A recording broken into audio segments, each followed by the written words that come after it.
All right, so we're going to do two things here. We're going to solve for what the angular momentum is, right?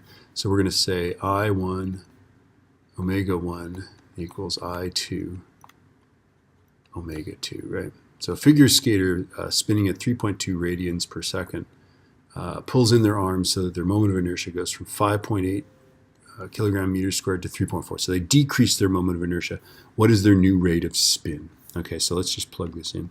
So it's their old moment of inertia is 5.8 kilogram meters squared, right? Our initial angular velocity is 3.2 radians per second.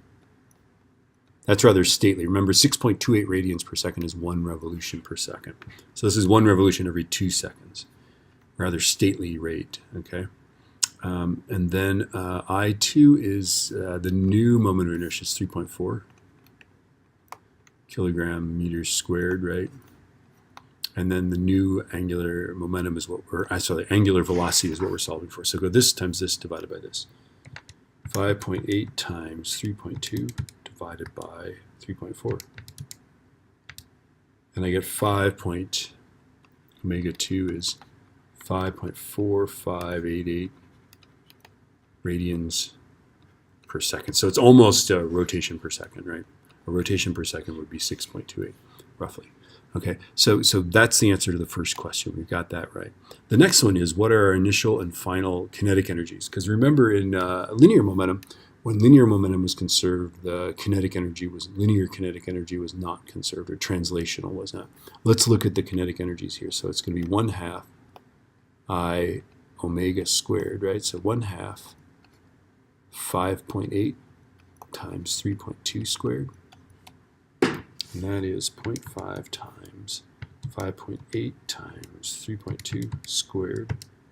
That's 29.696 joules. Let's look at the new one, right? We've got a smaller moment of inertia, but a bigger angular velocity. So 1/2, 3.4 is our new. Here's our angular velocity is 5.4588 squared, right? So 0.5 times 3.4 times, and I'm going to use that number. I'm going up arrow and grabbing that number. Don't forget to square it. And 50.657. So you're asking yourself, where does the roughly 20 joules come from, right? And just think about it, right? When you're on that gate at Ibach Park and you pull yourself in and make yourself spin faster, aren't you doing work pulling yourself in? In fact, the faster it spins, the harder it is to pull yourself in.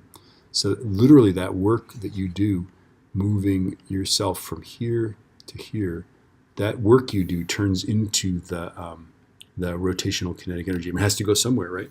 Turns into the rotational kinetic energy. Yeah? That's kind of cool, isn't it?